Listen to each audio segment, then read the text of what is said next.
Hello, my name's Richard Brash. I'm married to Yuko, and we've got two children, Kaz and Isla.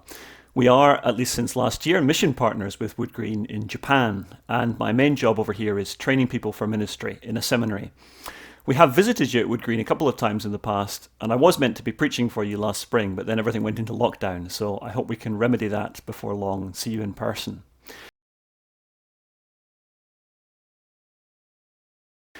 I was brought up in a church-going family in Edinburgh, but I don't think I really heard the gospel until I went on a Christian camp as a teenager. However, it took several years of going to camps before I really understood the Bible's message. I was academically able and usually top of the class at school, so I had thought I'd go on to get a lucrative job just to please myself. But I became very aware that I wasn't right with God. Trying and failing to brush up my moral credentials left me tired and frustrated. It was through a series of talks on the Bible book of Romans at camp when I was 18 years old that I was converted. I heard that it was while I was still a sinner that Jesus died for me, and so I didn't have to prove myself to God.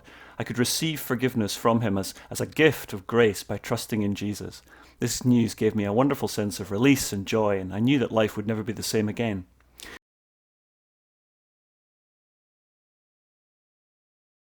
Since becoming a Christian, the biggest change in my life has been learning to realign my priorities with God's priorities. It took me a while, but I learned first that belonging to Jesus wasn't just about me, but about being part of his people, the church.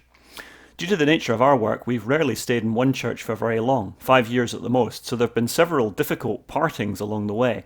But as the years go on, I appreciate more and more what a blessing it is to be part of God's worldwide family and the enduring bonds we have across time and place. As a relatively new Christian, I also learned that God's heart was for all the nations of the world, that he was calling his church to go cross-culturally with the gospel message. At first I thought for me this might mean going to Central Asia, but in God's providence it's meant coming to Japan. I've lived here in Japan now for a total of 8 years over 3 different periods.